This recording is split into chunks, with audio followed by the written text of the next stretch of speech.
En tant que marraine du pèlerinage, je voulais d'abord remercier tous les gens qui se sont déplacés de très loin, de Metz, de Luxembourg, mais même de Nantes, qui nous ont rejoints, de Paris, voilà.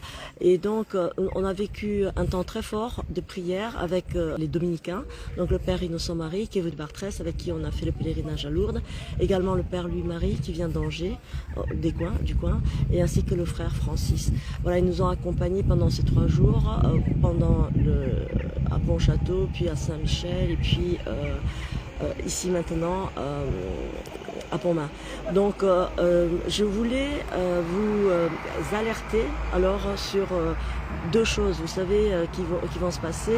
La mise en place de l'euro numérique dans le cadre du portefeuille d'identité numérique qui va être déroulé en phase de test à Luxembourg au mois d'octobre et qui sera étendu aux 27 États membres.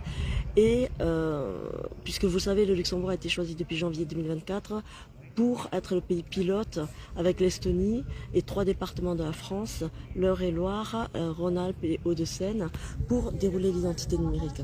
Deuxième chose dont je voudrais parler, ça c'est, et vous savez qu'il y a du graphène dans les vaccins, notamment dans les diluants, et c'est le 666.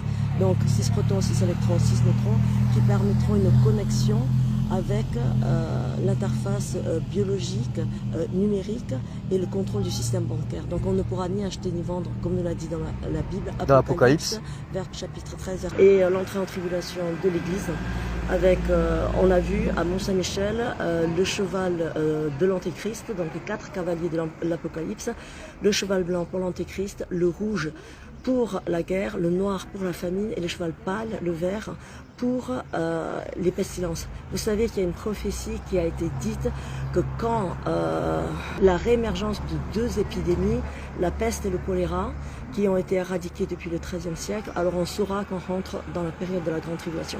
Eh bien, depuis le 7 juillet 2025, nous avons un cas de peste bubonique, donc de peste bubonique en Arizona. Je répète, depuis le 7 juillet 2025, nous avons un cas de peste bubonique en Arizona. Donc, ceci montre bien que la parole de Dieu, elle est vraie, elle est éternelle et quand il parle, elle s'accomplit. En fait, parce que Dieu est éternel. Donc je crois que l'Église est prévenue. Nous sommes prévenus. Voilà. On sait qu'il y a la guerre avec Gaza et Israël et l'Iran.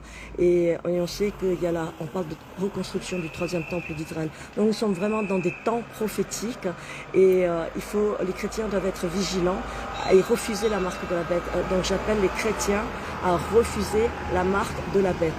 Autre chose, puisque nous sommes dans un cadre du pèlerinage résistant, nous avons des victimes évidemment.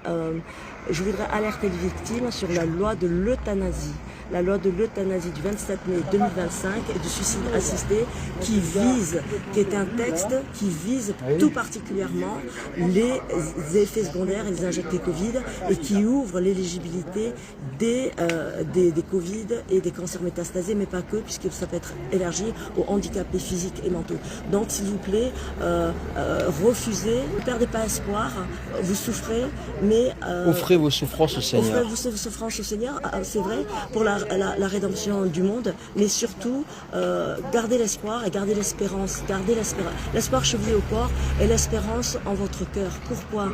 Parce que la science évolue et ce qui semble être une maladie incurable maintenant ne le sera pas dans quelque temps.